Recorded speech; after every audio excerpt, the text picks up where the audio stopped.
Earlier in 2020 at the Auto Expo, just before the entire world went completely crazy, Skoda in their 2.0 offensive showed us a concept car, the Vision In.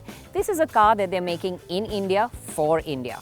Very recently, you heard it christened as the Kushaq, meaning Emperor. Today, I'm right here with the production-ready, prototype, not yet the entire production-ready version. So I can't really show you the car or tell you a lot about it, but there are little bits and pieces that I can share. So let me tell you what I know. Kushaq means emperor, and that is a sign as to what the brand wants the customer to perceive. We did see the concept in the flesh at the Auto Expo in early 2020, and it is based off the MQB platform that will be shared with the Volkswagen Tiguan as well. At this time, we cannot comment more on its production-ready looks or features, but we can talk of what powers the Kushaq. Well, the Kushaq is only going to come with petrol engines. It's going to have a 1 litre and a 1.5 litre, and you can get it with manual and auto transmissions. I've driven both of them, so let me tell you a little bit more about that. The engines will come mated to a 6-speed manual, 6-speed auto, or a 7-speed DSG. The 1 litre is pretty impressive, really doesn't let you feel its size. It feels quite strong, very easy to drive, whether you're ambling around or whether you're picking up the pace. It's always got power ready to serve up to you. I drove the manual, which is really nice, a very sharp, nice, sporty feeling gearbox, short throw, positive feel to the gearbox as well. So that was really nice. With a lighter engine up front, the 1 litre is the one that offers the better steering feel and handling, but then it has the slightly firmer ride. The 1.5 is a little softer and more pliant, but it does have a fair amount of pitch. Overall, I felt that both cars could have done with a little more on-center feel on the steering. Between the two, I really preferred the setup on the 1 litre, which was nicer, it was sharper, good steering feel, handling. Goes around the corners much better than you really expect it to, and overall it gives you a very confident feel from behind the steering wheel.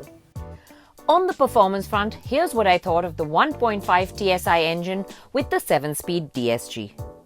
The 1.5 litre, first impressions of it was it's a bit short geared, so in manual mode you do run up the gears really fast, so you tend to hear it a bit at the top end.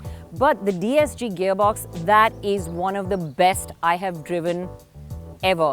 And I do drive a 7-speed similar gearbox currently myself, but I have to say this one is really progressive, it's smooth, you don't feel the gear shifts. It delivers power really nicely, and using in auto mode really makes all your driving effortless, easy and very smooth. And that's what I really liked about this gearbox. The Kushaq has a 2,651mm wheelbase, which puts it in the category of the Creta and the Seltos. We did get to sit in the back and see how much room it manages to open up.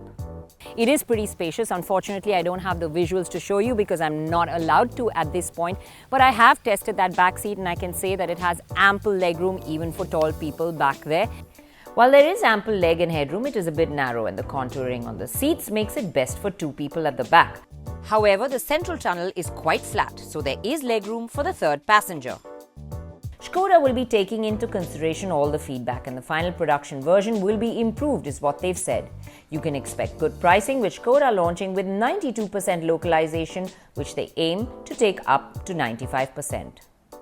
This car has many strengths. It's also going to offer you a lot on the safety front. Skoda have said, and we're allowed to share that at this point, that ESC is going to be available on all variants, and you will get other safety features like 6 airbags, hill hold control, auto light and wipers, ISOFIX seats.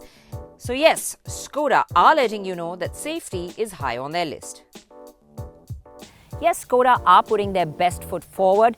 This is as much as I can tell you right now. Global unveil is going to be in March, so that's coming up soon. We'll be able to share a lot more information then.